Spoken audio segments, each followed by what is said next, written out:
My good and patient friends, I have not forgotten. No, well, no, have I forgotten that I have promised this evening to tell you the story of Stickeen, that immortal little doggy, before I go. And indeed, we can about begin to do so, for my lengthy list of things to do, they're about all scratched off into oblivion. Safe for the house keys that I must find for you before I go. I thought I left them here upon the desk. Well, we shall find them, eh? Well, we must, but all else is done. My trunks are fully packed and down on the porch and waiting good Merrill and the buggy to take me to the train station. And, no, Tom, the cat. Now, we must not forget old Tom, eh? Now, his food is in the kitchen cupboard, and if you would, feed him in the morning. And only once a day now, eh? Well, if you feed him more than that, he becomes like some people that we know, fat and sassy. And he'll be off killing his fellow mortals for pleasure instead of food. And he'll bring you gifts you do not want. But just this morning, he brought them a little fat lizard, a going away present, I suppose. Well, I managed to save the lizard's life, although I had to choke old Tom rather vigorously to do so, endangering one of his 9 lives. But all else is done, and we have ample time to tell the story of Sticky. Provided, of course, that good Merrill does not arrive too early. Merrill, he's a splendid fellow, but annoyingly dependable. Now, the last time he came to take me to the train station, well, he came so early, and he whisked me away so quickly that I departed in my slippers, having forgotten my shoes. Yeah, well, now, on to the story of Sticky.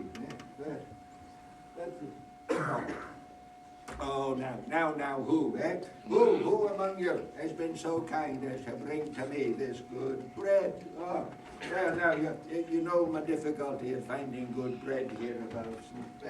Well, I shall take this with me to Los Angeles and nibble it on the way, and thank you, and thank you one more time for your caretaking my home for me while I am gone.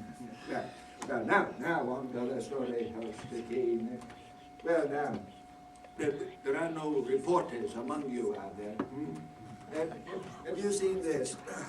Well, a few weeks ago, an innocent-looking reporter from the Examiner, well, he came to the house and he asked if he might not have an interview. And I, really innocent, invited him up. And, well, he began to speak of the Muir Glacier, but he quickly changed the subject. Gila monsters and horned toads and snakes. And, well, I asked him what there was about the Muir Glacier to suggest such reprobate reptiles. And he said, well, snakes are my specialty, etc.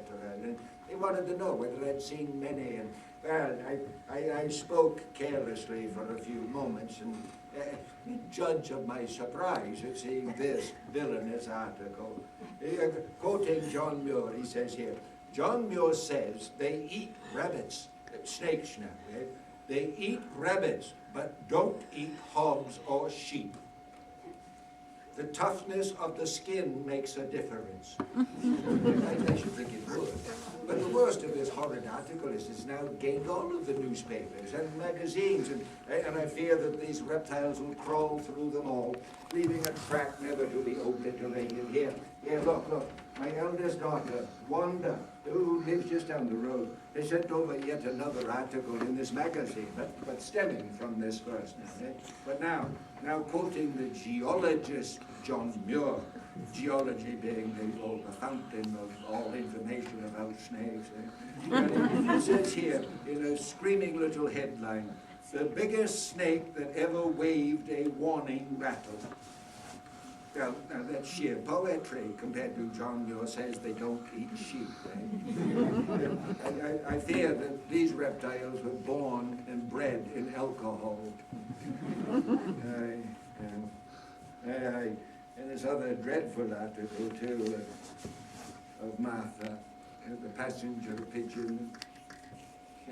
Have you ever seen a passenger pigeon? When I was a boy, in the wilderness of Wisconsin, and fresh from bonny Scotland. Well, now someone someone added a cat and a puppy to the animals that Father had bought for the farm. Well, now that cat soon had kittens. Boy, it was a great pleasure to watch her feeding and protecting and training them. But when they were old enough to leave the nest and play, well, Mother Cat, like old Tom here, would go off hunting for their dinner and bring back for them many of our fellow mortals. When she'd approach the nesting site, she'd let out a peculiar call, and the sleeping kittens would immediately bounce up and race to meet her, running to get the very first bite of they knew not what. And, well, we too, my brother David and I, would run to see what she had brought, for we regarded all of these creatures as wonders, the strange inhabitants of our new world. And, I remember she brought to them a big fox squirrel and a flying squirrel and a chipmunk and among the very many birds that we had never seen before. She brought to them one day a passenger pigeon. And oh, but what funny